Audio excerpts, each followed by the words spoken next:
पिछले कुछ दिनों से नोएडा के एक सॉफ्टवेयर इंजीनियर की हुई जिस तरह से हादसे में मौत हुई, उसने पूरे शहर के साथ साथ पूरे देश को हिलाकर रख दिया और इसके साथ ही बहुत सारे सवाल छोड़ दिए 27 वर्षीय युवराज मेहता की इस मौत ने बहुत ही दुर्भाग्यपूर्ण तरीके से जिसकी जिंदगी 90 मिनट की मदद की गुहार में डूब गई। इस पूरे मामले को समझने से पहले यह समझना होगा कि आखिर एक नौजवान हिंदुस्तान के अंदर अपने ही देश में इस तरह से हादसे का शिकार होकर अपनी जान गंवा बैठता है। अब सब कुछ समझने के लिए पहले उस मौके की बात करते हैं कि शुक्रवार रात करीब 12 बजे यह पूरा मामला यह हादसा हुआ। युवराज अपने गुड़गांव स्थित ऑफिस से नोएडा के सेक्टर 150 लौट रहे थे। कोहरा काफी था, तो जीरो विजिबिलिटी ऑलमोस्ट इस तरह से थी कि गाड़ी चलाने में उनको दिक्कत भी हो रही थी। लेकिन घातक कोहरे की कल्पना क्या इस तरह की जा सकती है कि आगे आकर 90 डिग्री के ऊपर कट आ जाए, जिसके चलते उनकी गाड़ी एक नाले में गिर जाए। उनकी ग्रैंड विटारा एसयूवी सड़क के किनारे बने निर्माण स्थल के गहरे पानी गड्ढे में जा गिरी। कोहरे और अंधेरे की वजह से उन्हें यह खतरनाक जगह दिखाई नहीं दी और क्योंकि वहां पर 90 डिग्री का कट था, तो शायद इस वजह से भी वो उस गाड़ी नहीं संभाल पाए। तो गाड़ी किनारे की दीवार को तोड़ते हुए सीधे 30 से 70 फुट गहरे जल भराव वाले गड्ढे में जा गिरी। अब गाड़ी जब पानी में गिरती है तो सबसे पहला संकट यह था कि कार पानी के अंदर डूबने लगी। लेकिन युवराज ने इस मौके को एसेस करते हुए, इस सिचुएशन को एसेस करते हुए बाहर निकलने की कोशिश की और फिर वो छत पर चढ़कर लगातार अपनी मदद के लिए चिल्लाना शुरू किया। उनकी आवाज साफ साफ हर तरफ सुनाई दे रही थी कि हेल्प, और उन्होंने अपने वहीं से तुरंत अपने फादर को फोन किया। 12:05 पे उन्होंने अपने पिता को कॉल किया और अपने पिता को उन्होंने बताया कि मैं ऐसे ऐसे करके मेरी गाड़ी एक दीवार से टकराकर गड्ढे में आ गई और मैं पानी में फंस गया हूं। कार पानी में है और मुझे जितनी जल्दी हो सकता है बचाइए, क्योंकि यहां पर स्थिति बहुत गंभीर है। और वो अपनी लोकेशन भी भेजते हैं अपने फादर को। पिता वहां तक पहुंचने के लिए तुरंत घर से निकलते हैं और इन द मीनवाइल वो 112 पर एम्बुलेंस को, पुलिस को और एनडीआरएफ की टीम्स को सूचित करते हैं। लेकिन आप क्या सोच सकते हैं कि उस पिता की बेचैनी को, जिसने फोन पर अपने बेटे की डरती हुई आवाज सुनी और यह सुना कि उसका बेटा रात को घर आते हुए एक नाले में गिर गया और वो जिंदगी और मौत के बीच इस वक्त लड़ाई में है। पुलिस को जैसे ही मदद की सूचना मिलती है, पिता ने क्योंकि 112 भी डायल कर दिया था, तो पुलिस, फायर ब्रिगेड और एसडीआरएफ तुरंत घटनास्थल पर पहुंचने लगे।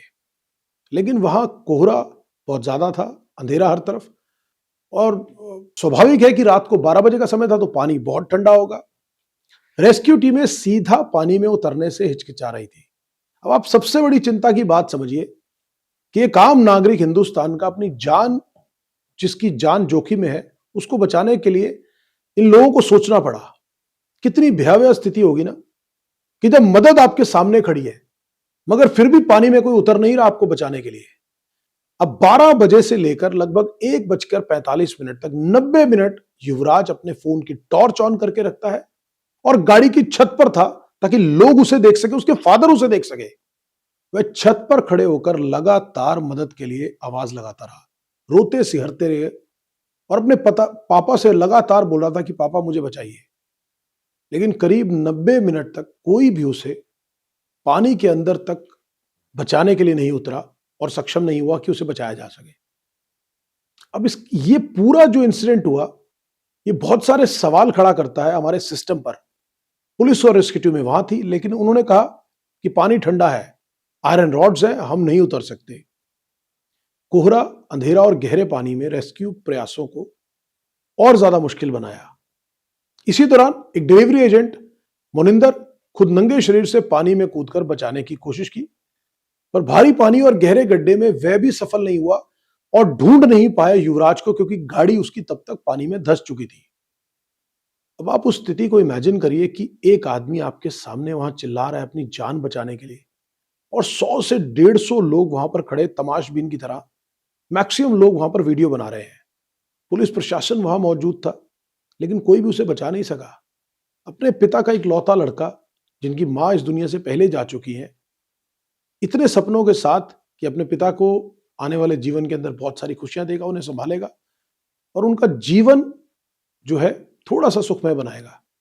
लेकिन उसके पिता को क्या मालूम था कि उसके देश के अंदर ही इस लाचारी के चलते, हमारे सिस्टम की कमजोरी के चलते उनका बेटा इस दुनिया से चला जाएगा।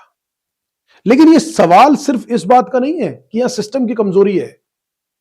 क्या आप इमेजिन कर सकते हैं कि अगर ये युवराज किसी बड़े पॉलिटिशियन का, बड़े बिजनेसमैन का या किसी इन्फ्लुएंशियल का बेटा होता, तो क्या उसके केस में भी यही स्थिति होती? क्या नहीं लगता कि उस केस के अंदर सारा तंत्र लगा दिया जाता उस व्यक्ति को बचाने के लिए जिसके पिता या परिवार जो है समृद्ध है और जो इन्फ्लुएंशियल है? क्या यही कीमत है हिंदुस्तान के अंदर एक आम आदमी की जान की, कि जहां पर एक आदमी सामने हमारे दिखाई दे रहा है और 100 से 150 लोग तमाशबीन की तरह वहां लाइट जलाकर कैमरास के थ्रू वीडियो बनाते रहे, लेकिन इतनी जहमत नहीं उठाई कि कोई उसके लिए प्रयास करके पानी में उतरकर उसकी जान बचा सके। और सबसे दुर्भाग्यपूर्ण बात यह कि नोएडा प्रशासन के अंदर लोग वहां मौजूद, अधिकारी वहां मौजूद, और उन्होंने भी इसके लिए उस तरह के प्रयास नहीं किए। अगर किए होते तो शायद युवराज जिंदा होता और हमारे बीच में होता और अपने पिता के सपनों को पूरा करने के लिए अपनी जिंदगी भर की बचे हुए समय को, पूरी जिंदगी अपने पिता के लिए लगाता।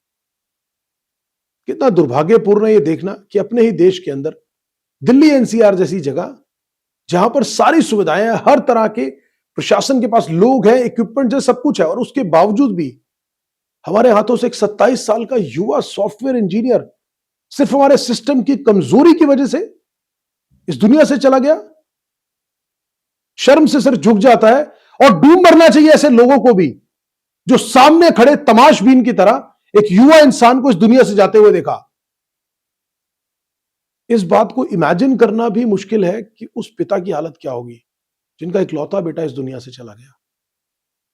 आज बात करने के लिए बहुत सारी बातें बनेगी, प्रशासन की कमजोरी, हो सकता है कुछ लोगों को सस्पेंड कर दिया जाए, कार्रवाई कर दी जाए, बट उससे क्या युवराज वापस आ जाएगा? उनका बेटा तो चला गया इस दुनिया से, और इस दुख के साथ गया कि उसी के देश के अंदर जहां पर वो मदद की गुहार लगा रहा था, अपनी जिंदगी और मौत के बीच जंग लड़ रहा था, 150 लोग सामने खड़े थे, पुलिस प्रशासन सब लोग वहां थे, लेकिन कोई उसे बचा नहीं पाया। आज देखकर दुख होता है कि अपने देश के अंदर हम बात करते हैं विकसित देशों की कि हम बहुत तरक्की कर रहे हैं, लेकिन क्या फायदा ऐसी तरक्की का कि जहां एक इंसान की हम जान नहीं बचा सके। और सबसे बड़ी बात दुख की है कि यह सवाल सिर्फ एक जान का नहीं है, हजारों लोग हिंदुस्तान के अंदर इन चीजों के अभाव में, कि उनको मौके पर मदद नहीं मिलती, वो इस दुनिया से चले जाते हैं और अपने पीछे छोड़ जाते हैं बहुत सारे सवाल कि आखिर कब तक अपने देश के अंदर। हम बात करते हैं बड़े देशों के साथ, दुनिया के बड़े बड़े देशों के कंपैरिजन करते हैं कि हम जीडीपी में ग्रो कर रहे हैं, बहुत सारी चीजों में ग्रो कर रहे हैं, और हमारा देश जो है पता नहीं किस लेवल पे पहुंच गया है। लेकिन क्या हमने कभी इस बात को इमेजिन किया है कि वहां पर एक व्यक्ति के जान की कीमत क्या है? आप विदेश के कंपैरिजन करते हैं बाकी चीजों में, आप कंपैरिजन करना है तो इसका कीजिए कि वहां पर एक ह्यूमन बीइंग के जान की कीमत इतनी है कि वहां पूरी जो उनकी जो जितना भी सिस्टम है, वो उसके लिए पूरी ताकत और पूरी एफर्ट्स लगाते हैं, बजाय बिना ये सोचे कि वो एक आम आदमी है या किसी इन्फ्लुएंशियल आदमी का परिवार का सदस्य है। लेकिन दुर्भाग्य इस बात का है, क्योंकि वो एक आम आदमी था, क्योंकि युवराज एक आम परिवार से लड़का था, तो शायद उसके लिए एफर्ट भी आम की गई। लेकिन अगर वो किसी खास व्यक्ति या खास परिवार का बच्चा होता तो उसको बचाने के लिए एफर्ट भी शायद खास होती। आज युवराज तो चला गया इस दुनिया से, लेकिन बहुत सारे सवाल और बहुत सारी चीजें ऐसी छोड़ गया अपने पीछे कि जिस पर मंथन करना जरूरी है। और सिर्फ सवाल करने से और कुछ लोगों पर कार्रवाई करने से नहीं होगा। एक जान की कीमत क्या है वो आप समझिए कि आपके लिए तो एक देश में से एक इंसान कम हो गया, लेकिन शायद उस परिवार का सब कुछ खत्म हो गया। आज ये सवाल हर आदमी को पूछने की जरूरत है कि जो वो वहां पर मौजूद था, जो 150 लोग वहां मौजूद थे और वीडियो बना रहे थे, क्या उनके परिवार का कोई सदस्य होता तो वो ऐसे खड़े रहते? लेकिन दुर्भाग्य है ना, तमाशबीन बनना ज्यादा पसंद किया लोगों ने वहां पे खड़े, बजाय कि उसकी मदद करने का और उसकी जान बचाने के। अब सिर्फ सवालों में रह जाएगा और सिर्फ एक फोटो के अंदर युवराज की यादें रह जाएंगी और उस पिता के दिल में कि उनका बेटा इस तरह से इस दुनिया से चला गया। सवाल बेहद गंभीर है और सिर्फ एक युवराज के इस दुनिया से जाने का बात नहीं है। न जाने कितने ही बच्चे इस तरह से इस दुनिया से चले जाते हैं हिंदुस्तान से कि उनको मौके पर ना वो सुविधाएं ना मदद मिलती है, उसके अभाव में वो इस दुनिया से चले जाते हैं। तो आज देश के हर आदमी को सोचना होगा, आज प्रशासन को, पुलिस को और सिस्टम को सोचना होगा कि किसी भी चीज से ज्यादा इंपॉर्टेंट है एक आदमी की जान की कीमत। वो भले ही गरीब से गरीब परिवार से हो या अमीर से अमीर, लेकिन एक हिंदुस्तानी के जान की कीमत सबसे ऊपर है बजाय कि किसी और चीज के। एक श्रद्धांजलि हम जरूर देंगे युवराज को, और बड़े दुख के साथ कि युवराज आप एक युवा टैलेंटेड व्यक्ति होते हुए भी इस देश को सर्व कर रहे थे सॉफ्टवेयर इंजीनियर के तौर पे, और आपको इस दुर्भाग्यपूर्ण तरीके से इस दुनिया से जाना पड़ा। और उससे ज्यादा दुर्भाग्यपूर्ण कि अपने देश में रहते हुए कि लोग आपकी मदद नहीं कर सके और आपको बचा नहीं सके। हम शर्मिंदा भी हैं इस बात के लिए, क्योंकि हम सब लोग दोषी हैं कि अपने ही देश के अंदर एक लड़का, एक नौजवान युवा देश के लिए बहुत कुछ करने के जज्बे के साथ, अपने परिवार के लिए बहुत कुछ करने के जज्बे के साथ, फिर भी सिस्टम की नाकामी के चलते इस दुनिया से चला गया।